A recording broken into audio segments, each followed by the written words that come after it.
Bonjour.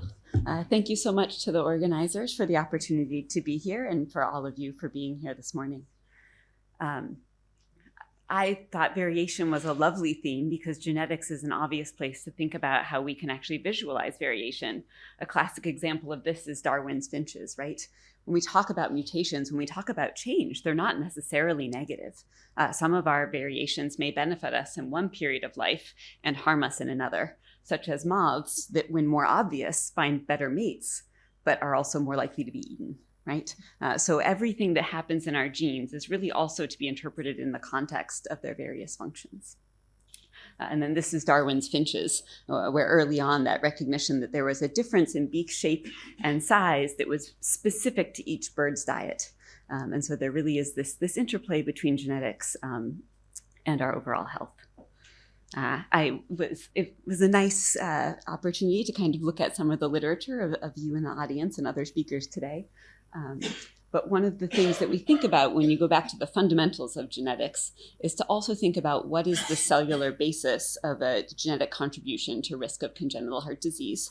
And a lot of this work is the beautiful interplay between developmental biology and understanding progenitor cell states during early development. And then which genes are responsible for the specification and differentiation of those cell types. And so this has led us to illuminate many of the specific genes that we've subsequently found to be important for human congenital heart disease. And when we look overall, this is a pie chart that's a little bit different than the other ones that we've seen because this focus is just on genetic risk. And so if you look at each pie slice, it's actually completely independent of the other. So when we look, we identify trisomy 21 as the most prevalent cause of congenital heart disease. If you remove all infants with trisomy 21, there's still an additional 10% of infants that have some deletion or duplication, like 22q11 deletion syndrome. If you remove all of those infants, there's another 10% that have some sort of, that have more rare damaging variants than we expect. And that's what we mean by saying that there's a strong genetic basis. We see far too many genetic changes compared to our expected based on the length of the gene, the sequence of the gene, and what's observed in people who don't have congenital heart disease. But that doesn't mean that half of people that have genetic risk have a diagnosis, let alone necessarily that diagnosis was the only thing that led them across the threshold of having CHD. And so I always look at these pie charts and see mostly still questions, because though we've identified genetic contribution, we don't understand necessarily the mechanisms or even the specific variants for many of those people. I was so nervous when Neil showed the pie chart because I was like, oh no, I'll have to skip a whole slide, but he graciously left this one for me. And so why is it that we're interested in genetics and neurodevelopment very specifically? That large studies often do an excellent job of characterizing the intrauterine environment or characterizing clinical postnatal factors. But as we heard, not to update this to 40% now, but even when we look at those variables, they're often in isolation and not kind of a big multivariable analysis of all the different stages of risk. And even then, we only explain 30 to 40% of the variance in neurodevelopmental outcomes.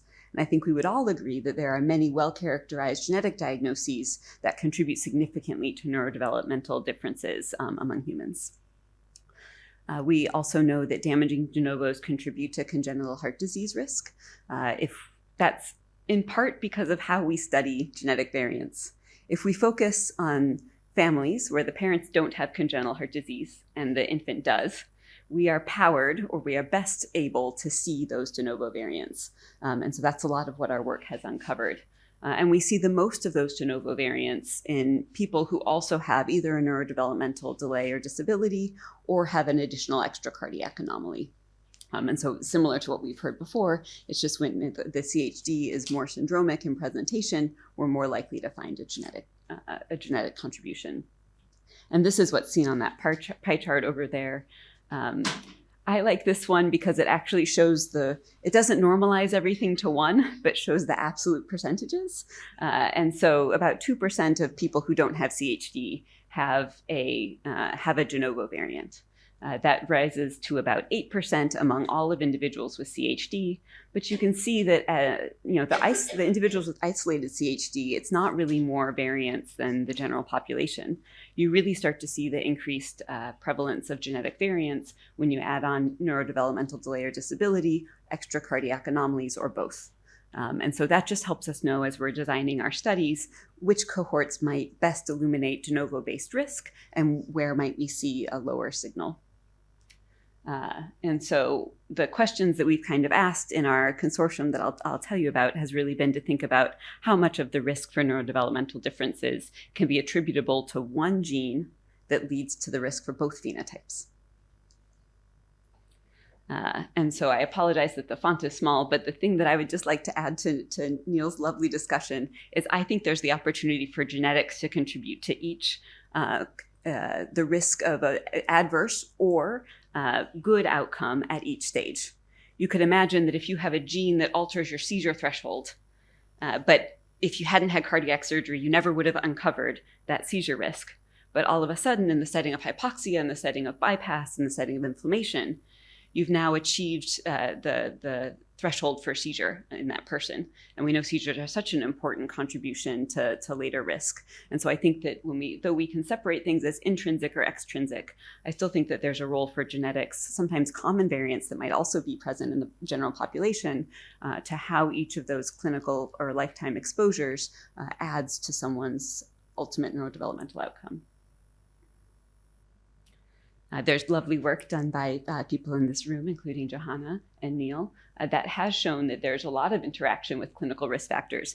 I think as a neonatologist, when I see a baby who's very, very small, I examine them very carefully because I know that infants with genetic diagnoses are much more likely to have intrauterine growth restriction and be small for gestational age. So there can be a strong overlap there between what we might observe clinically and what might be uncovered if we start to do more genetic studies. Another lovely place to think about the interaction of brain and genes is in some of our brain traits that are most genetic in nature. And one of them is the connectome, which I think of the connectome as like the Google Maps of our brain. Because sure, I could try to walk from the Eiffel Tower to the Louvre. And if I'm walking, maybe I just go the most straightforward direction. But if I'm in a car, if there was an accident, I might need to bypass the road where the accident was. I might take a different route to get to the same place. And to me, that's a lot of what the connectome shows, is that there might be differences in how our white matter is organized or how the flow of information travels in our brains, but we'll still get to the same place many times. And so that's where I really like connectome as a place to understand, especially the neuroresilience part, which is, I think, an exciting idea. And so I feel like I have grown up in the Pediatric Cardiac Genomics Consortium. I finished all of my clinical training and was like a wet bench, nothing but fish and mice type of people. And then after I finished my clinical training, started doing computational work using this cohort. And so it's a multi-center study across many different hospitals in the United States. We have almost 18,000 individuals with congenital heart disease who are enrolled and have provided samples. And by the end of the summer, we should have either array, genome, or exome, or RNA-seq on everyone. But very few have all of those data types. We also are able to get intraoperative tissue, so we mostly understand the right atrium. As the line goes into the RA, we get that little piece, but that is a nice data set that can be combined. And so far, we've done exome on about 11,000 of those individuals, a smaller number with genome. And then what I'll tell you about in the latter part of the talk is just a little bit about one of the studies where we've taken that genetic data and combined it with a study looking at brain MRI and neurodevelopment. So what do I mean by genetic risk? And what it really is what's here on the left side of the screen. The black boxes indicate the number or the proportion of genes that are expected to have more than one de novo variant based on the number of people that were in our study, the length of each gene that was included, and the sequence of the gene. Because a big gene with a really repetitive sequence will have more variants than a short gene that's less prone to variation. And so that's how we get those black distributions, the expected number of genes with more than one de novo variant. And then what the red lines are is what we actually observed in our cohort. So there's no more synonymous de novo variants than expected. There's barely any more damaging missense variants. It's really in the loss of function, and when we combine together our damaging missense and our loss of function variants, that we see more than expected in our cohort compared to the general population. And if you fast forward 12 years, this is our most recent analysis, which came out last week, which had 11,500 probands with congenital heart disease. And this is a QQ plot. And again, we always have to look compared to expected, right? Compared to a controlled cohort that doesn't have congenital heart disease, or compared to the statistical distribution.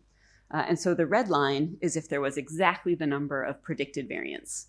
And when you rise above the red line, those are the genes that have more variants than expected.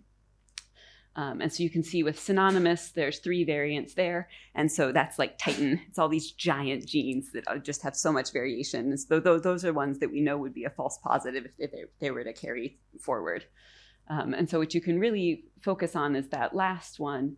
When we first did this study, we found 6 genes, and they were not surprising. It was PTPN11, CHD7. It was the genes we knew already caused congenital heart disease. And now that we've gotten to 11,000 individuals, we're finally starting to find some new genes.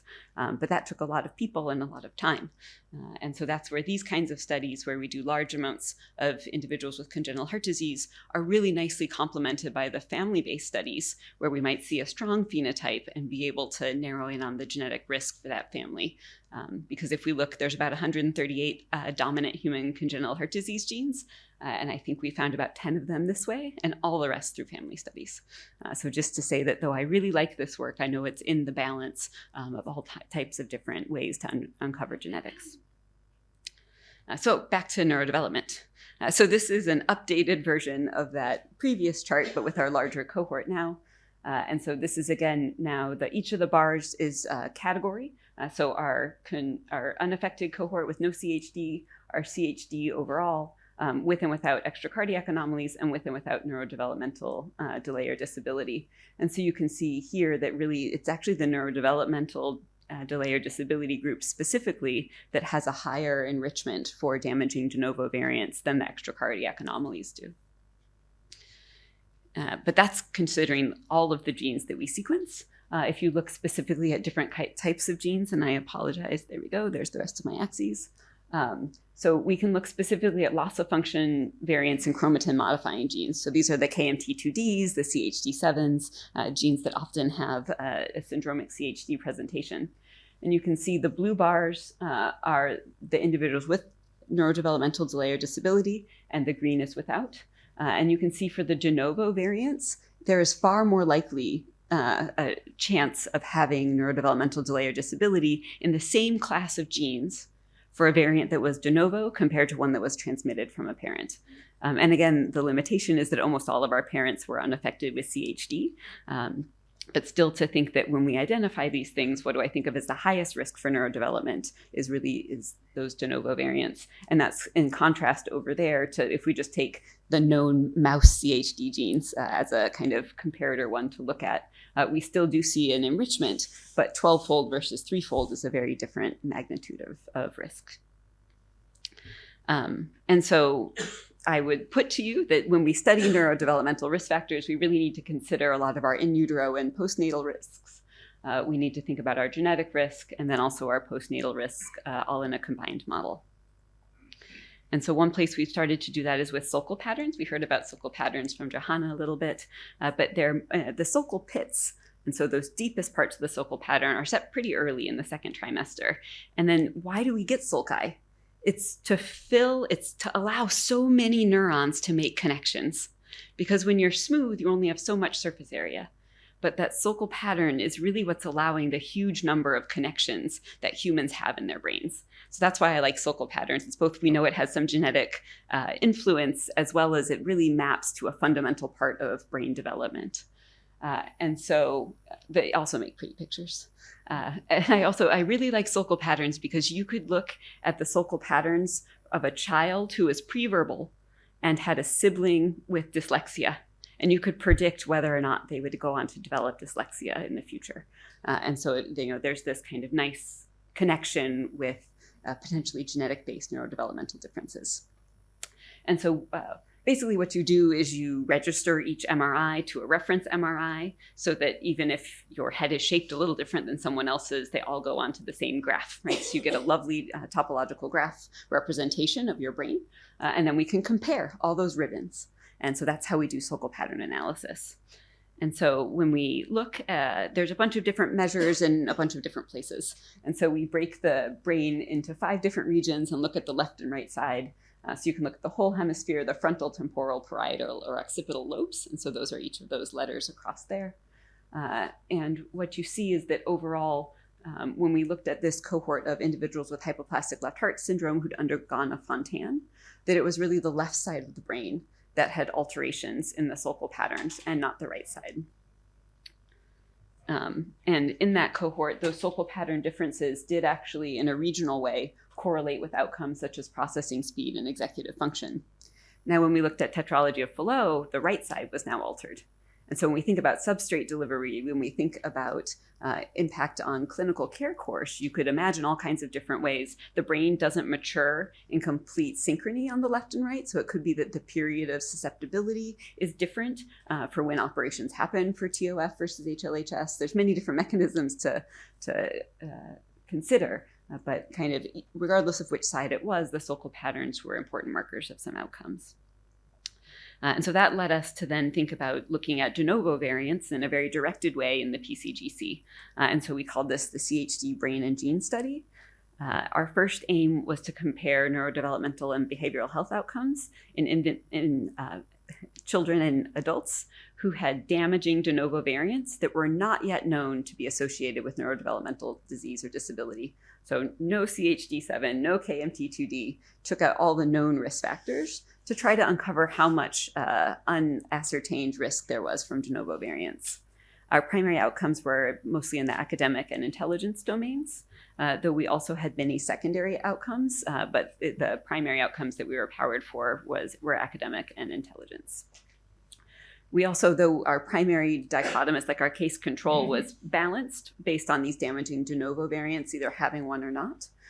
We did also look at some secondary genetic analyses. And so we looked at rare variants that were in genes of 4 different categories: those known to cause neurodevelopmental disability, those that are highly expressed in the developing brain, those that are chromatin modifiers, so ones that change the state of DNA in the genome, and then genes that have genetic constraint. And so a constrained gene is one where, based on its length and its sequence, I might expect 100 variants in the general population if I took 1,000 people, but what I see is none, right? And that means that having a variant in that gene is selected against in the general population. So that's what constraint is. And so that was our AIM 1 analysis. And then our AIM 2 plan was the MRI-based one. So everyone also obtained an MRI within a month of their neurodevelopmental testing. And we just used the standard bland outcomes here, so looking mostly at volume, surface area, and thickness measures. And so overall, we had 219 participants. 109 of them had a damaging de novo variant, and 110 did not. But even our control group had CHD, so everyone in the study had congenital heart disease.